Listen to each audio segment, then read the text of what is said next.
Les frérots, on se retrouve dans ce nouvel épisode sur la E30. Comme vous l'avez vu dans le dernier épisode, malheureusement, le moteur de la E30, il a complètement pété. Juste écoutez ça. Putain, on n'a même pas encore fait un tour avec, il est déjà cassé le moteur là. Putain, mais moi j'ai de la chance mon pote, laisse tomber. Pour ceux qui n'ont pas encore vu cet épisode, je vous invite à aller le regarder pour que vous puissiez voir tout l'étendue des dégâts que ça a causé. Et du coup les gars, aujourd'hui on se retrouve avec une E30 sans moteur de nouveau. Là on vient de faire un bon gros pas en arrière sur tout le taf que j'avais déjà fait sur la caisse. Là, on se retrouve du coup sans le moteur, sans rien, retour à la case départ. Dans cet épisode, ce qu'on va faire, c'est qu'on va rechercher un nouveau M54 B30 pour la E30. Je vais pas abandonner. J'aurais pu réutiliser mon M54 que j'ai actuellement, mais après plusieurs journées de réflexion et j'ai parlé avec quelques personnes qui m'ont aussi conseillé d'en racheter un autre parce que refaire un rebuild sur un M54, c'est bien. Il aurait été tout neuf, j'aurais été content. Mais le budget, les gars, que je vais mettre dedans, ça aurait été vraiment trop pour un moteur comme ça. Il y a une semaine et demie environ, avec Anatole, on a commencé les recherches pour un nouveau M54. On en a trouvé 3. Un qui est démonté et qui va falloir être remonté. Et 2 autres qui sont encore dans les voitures. Un qui provient d'une 46 et l'autre qui provient d'une série 7. Et après les galères que j'ai eues là avec l'ancien moteur, je préfère privilégier les moteurs qui sont encore dans la voiture, que je peux voir tourner et tout. Donc avec Anatole, on est allé voir celui qui était encore dans la série 7 il y a 2 jours. Normalement, ça a l'air bien. Anatole, il va aller le récupérer aujourd'hui pendant que moi, je serai au taf. Et ce soir, on va pouvoir checker ensemble, voir si tout est bon. Je vous laisse maintenant avec Anatole pour aller récupérer le moteur. Et on se retrouve ce soir pour pouvoir checker ça ensemble.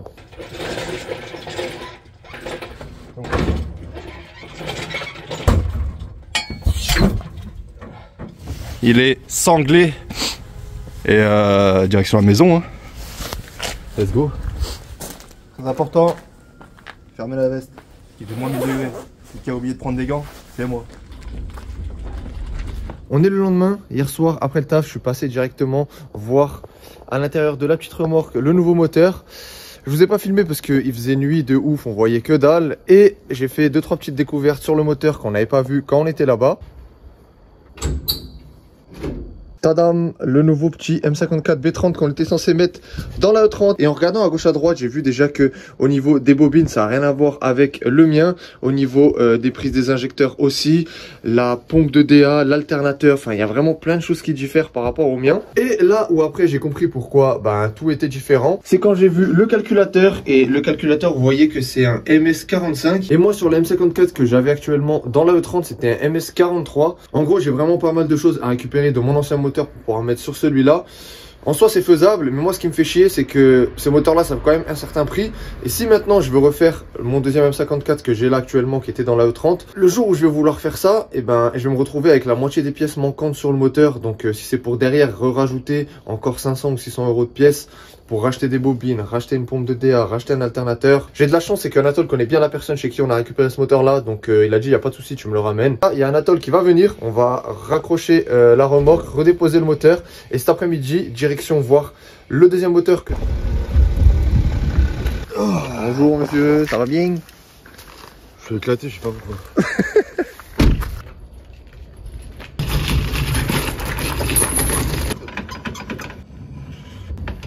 Ça y est les frérots, avec Anatole on a déposé le moteur et là je suis en direction pour voir le potentiel prochain moteur pour la E30. Donc bon, ça reste toujours un M54 comme je vous ai dit, celui qui est dans une E46. Donc let's go, je vous tiens au courant. Ça y est les gars, je ressors de là-bas, le moteur était dans la caisse, on a pu aller faire un petit tour avec et tout. Franchement tout a l'air bien comme il faut, bien carré.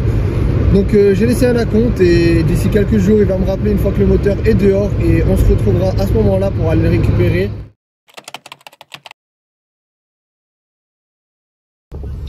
Les frérots, on va aller récupérer le moteur et regarder l'invité de qualité que j'ai aujourd'hui. Mats Gator. Allez, en avant, bande du shit. T'es marrant, on dirait Mario avec sa moustache là. Ouais, ça va et toi, Luigi? Elle mange des morts.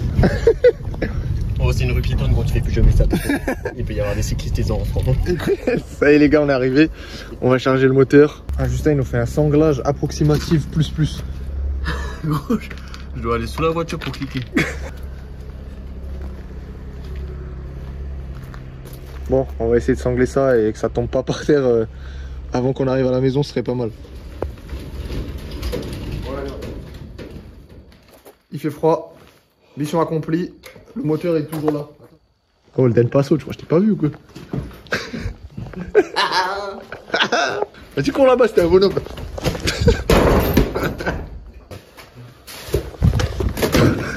On arrête, Justin, les conneries.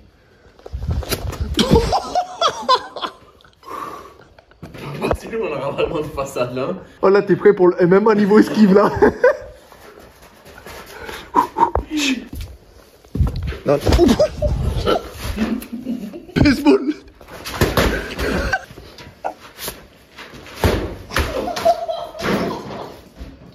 Il a cassé. Frérot, t'as oublié ça?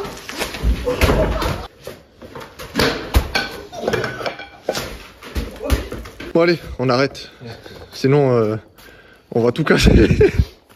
Les frérots, on se retrouve pas mal de jours plus tard. Je vous ai passé le moment où j'ai galéré à le rentrer comme d'habitude dans la pièce ici. J'ai sorti l'ancien et là le nouveau est sur le support. On va pouvoir l'attaquer. Je vais faire exactement la même procédure que j'ai fait pour le premier M54 que j'avais. Et comme tous les moteurs que j'achète, j'en profite pour faire vraiment une grosse révision sur tout le moteur, que ce soit au niveau des joints, de la pompe à eau, la courroie, vraiment tout ce que je peux faire. Une fois que le moteur est dehors, je le fais. Je vais en profiter aussi pour passer un bon coup de nettoyage partout, parce que bon, ça fout franchement le seum de voir ça comme ça, tout dégueulasse.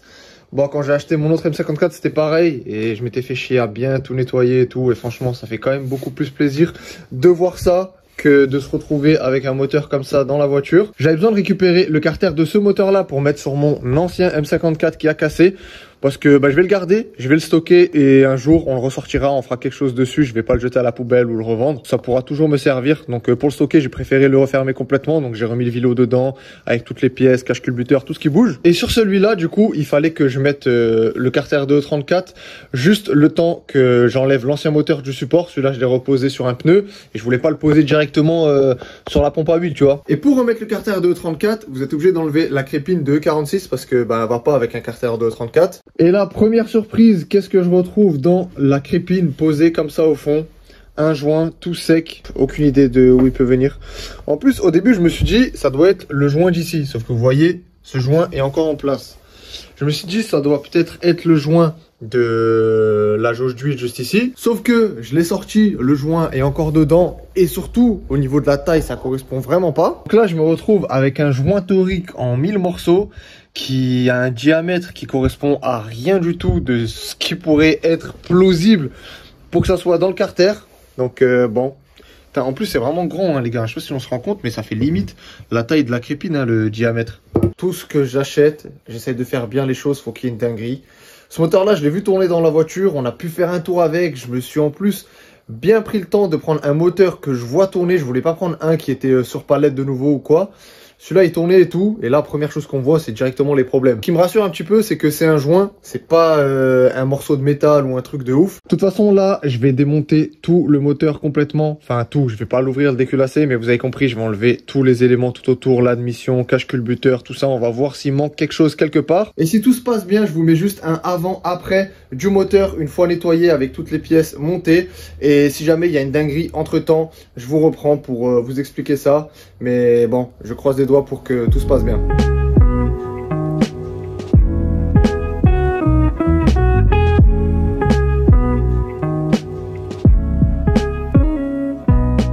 Salut les frérots, le M54 est prêt à retourner dans la E30. J'ai changé tout ce qu'il y avait à changer dessus.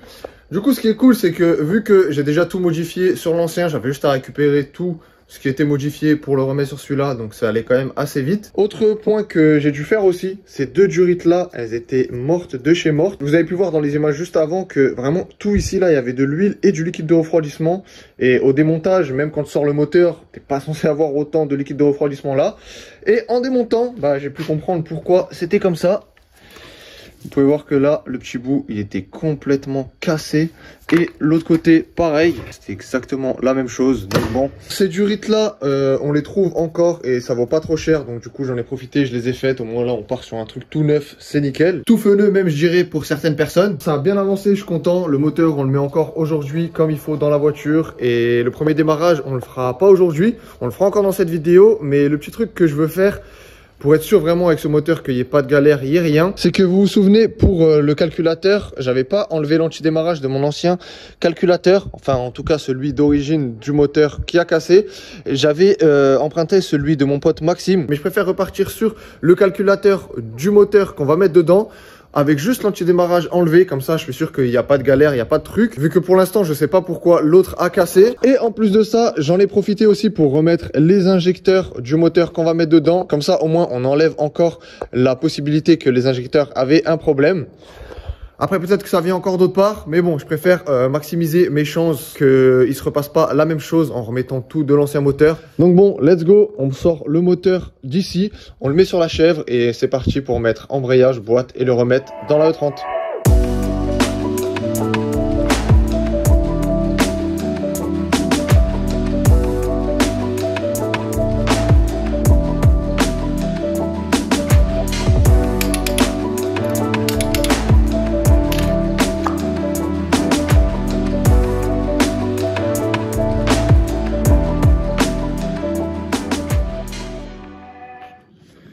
Ça y est les gars, le nouveau M54 est dans la E30. Je vous ai pas filmé tout ça parce que c'est exactement la même chose qu'on a fait il y a quelques épisodes en arrière. Donc j'avais pas envie de vous rabâcher la même chose. Le plus important c'est qu'au moins là, il est dedans. J'ai fait tous les trucs les plus chiants. Ça y est, c'est fait, tout le dessous de la voiture. Remettre la transmission, le récepteur d'embrayage, la tige pour le lever de vitesse, la ligne. Il y a tout qui est fait. Et là les gars, je vois que vraiment je commence à être à bout de travailler au sol parce que ça me fait tellement chier de devoir faire ça tout le temps par terre. Oh, c'est un truc de ouf. Le jour où j'aurai un pont, les gars, ça va être le plus beau jour de ma vie, je pense. Maxime, il vient dans 3 jours pour qu'on puisse enlever l'antidémarrage sur le calculateur. Du coup, il me reste 2 jours, enfin 2 soirs après le travail pour pouvoir terminer de tout remonter. Normalement, ça va le faire tranquillement. Je pense pas que je vais vous filmer ça parce que pareil, c'est tout ce qu'on a fait dans les derniers épisodes, donc remettre l'admission, toutes les durées d'eau, tout ce qu'on a modifié. Je vais le remonter. Je pense qu'on se retrouvera directement jeudi soir avec Maxime pour qu'on puisse faire l'antidémarrage et mettre le premier coup de clé. On verra si ça démarre. Normalement, il n'y a pas de raison que ça démarre pas. Tout ce qui est dessus, on sait que ça marche. Et on se retrouve jeudi pour continuer ça. Ça y est les gars, on est jeudi soir. Il y a Maxime qui va arriver d'ici quelques instants. Et comme vous pouvez voir, j'ai fini de remonter tout le M54. Donc l'admission est en place. J'ai remis toutes les durites, tout ce qu'il faut, où il faut. Tout est branché, prêt à démarrer. On attend que Maxime arrive. On essaye d'enlever l'antidémarrage et on croise les doigts pour que ça démarre. Et là, en gros, on va enlever l'antidémarrage sur celui-là. Mais avant d'essayer de l'enlever, je vais juste le mettre en place. On va essayer de démarrer quand même avec, parce qu'on ne sait pas, peut-être par magie, il n'y a pas d'antidémarrage dessus. Je pense pas, mais bon, ça coûte rien d'essayer.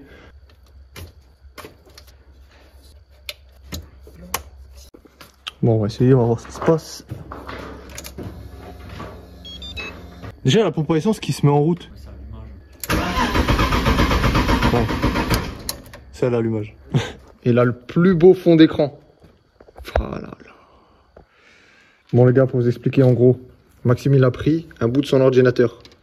Il l'a branché sur la prise là-bas. Il a bitouillé 2-3 trucs pour qu'on puisse alimenter après le calculateur. Là, il s'est fait un petit faisceau, tout. Mais normalement, avec tout ça, on est censé pouvoir communiquer avec le calculateur après la boîte d'or.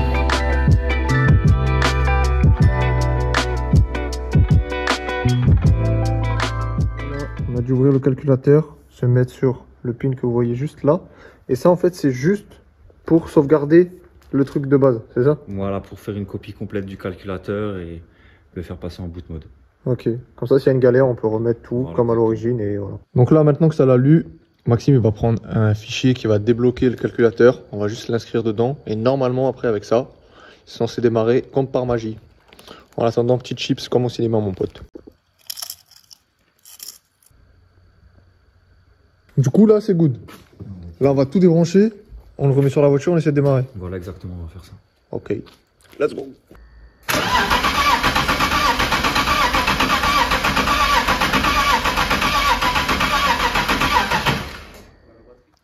Bon, ça y est, calculateur en place, on va tester.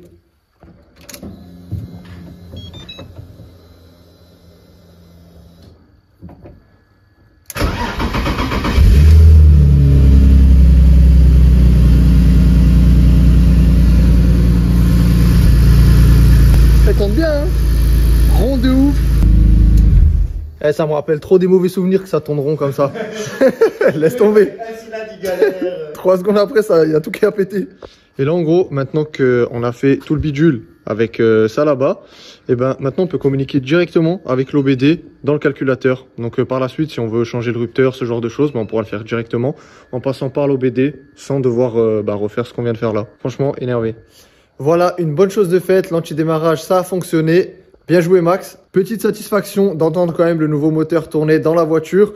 On va quand même pas crier victoire trop vite. On va d'abord attendre de faire le premier vrai démarrage, ça veut dire la laisser tourner, chauffer bien comme il faut. Comme vous avez pu voir, il manque du coup le radiateur pour qu'on puisse terminer tout le système de refroidissement, purger, faire tout ce qu'il faut. Au niveau de la direction assistée, c'est pareil, mais tout ça pour l'instant c'est voulu. Parce que sur la E30, j'ai fait une face avant démontable et à 2-3 petits endroits, malheureusement ça arrive, il y a la peinture qui s'est barrée. Donc Thomas m'a dit, écoute c'est quoi, vu qu'on va faire la complète de la voiture, ramène-la moi comme ça et on la repeint aussi à ce moment-là. Donc pour partir sur un truc bien comme il faut, j'ai décidé de pas tout remonter parce que c'était pour redémonter derrière le circuit de refroidissement, tout ça, ça servait à rien.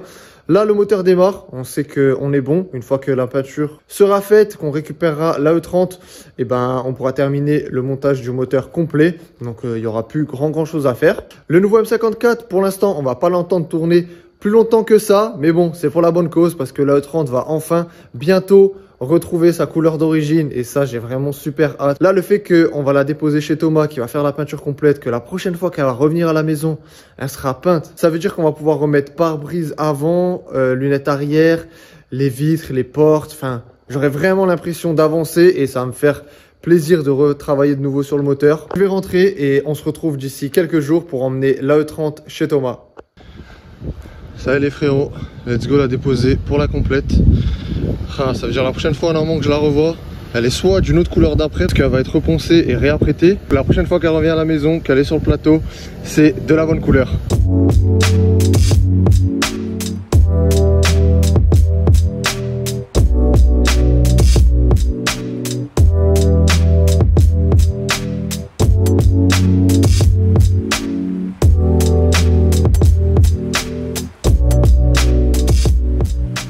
Ça y est, comme vous venez de le voir, la E30 est déposée chez Thomas. Maintenant, va falloir être patient. Je vais pas vous mentir que ça va être dur, parce que là, ça dépend plus de moi, ça dépend que de Thomas. Il y a du taf encore quand même sur la E30. Il doit faire les ailes à l'arrière, les terminer, parce qu'on les avait juste tirées pour que les jantes passent. Maintenant, il faut les faire propres. Il reste encore 2-3 petits endroits à fignoler. Ensuite, il faut réapprêter la voiture, la reponcer. Et ensuite, seulement après ça, elle partira en complète. Donc là, je pense que ça va être le plus long, ça va être d'attendre. Mais bon, je me dis que c'est pour la bonne cause. Quand elle va revenir, elle va être incroyable, ça va être fou. Et surtout qu'une fois qu'elle reviendra, ça va être en soi la dernière ligne droite parce que on la ramène à la maison et après je vais pouvoir tout remonter une bonne fois pour toutes. Et même si bon, je l'espère pas, mais si on a un problème avec le moteur, le reste de la voiture au moins sera remonté à 100%. Donc la prochaine fois qu'on va se retrouver pour un prochain épisode sur la E30, ça sera la peinture complète. En attendant tout ça, je vais continuer de bosser un petit peu sur la E36. Ça fait un bon petit moment que j'ai pas eu le temps de bosser dessus. Parce que comme vous le savez, vraiment là, je mets tout mon temps à 200% sur la E30. En plus, il y a eu la casse qui était pas prévue. Mais vous inquiétez pas, une fois que la E30 sera terminée, j'aurai beaucoup plus de temps. Et à ce moment-là, on continuera la E36. Le projet turbo, vous inquiétez pas, ça va se faire. Ça a juste pris du retard à cause de la E30. Mais on va le faire quoi qu'il arrive. Et dernière petite chose pour en revenir juste au M54 B30, le petit joint que j'avais retrouvé dans la crépine, je sais toujours pas d'où il vient. J'ai cherché partout en démontant et tout, les gars, aucune idée. Je me dis que peut-être c'est quelqu'un qui avait fait tomber dans le moteur, il est allé en bas. Franchement, j'essaie de me rassurer, je sais pas du tout d'où il vient. J'ai eu beau chercher, essayer de comprendre avec le diamètre qu'il a. Aucune idée d'où il peut venir parce qu'en plus c'est pas un joint torique rond, c'est vraiment un plat, on dirait un peu comme un joint de pluie de bougie. Donc je sais pas du tout les gars, franchement ça restera un grand mystère. L'essentiel c'est que pour l'instant le moteur il a démarré, il est dans la voiture, tout va bien pour le moment. Je croise les doigts, je touche du bois, je vais faire 50 000 prières pour être sûr que quand on la récupère et qu'on la fasse tourner, qu'on fasse les premiers vrais tours, ça se passe nickel. Sur ce, comme d'habitude, j'espère vraiment que la vidéo elle vous aura plu. N'hésitez pas à me dire en commentaire ce que vous en avez pensé. Et moi je vous dis à très vite pour une nouvelle vidéo.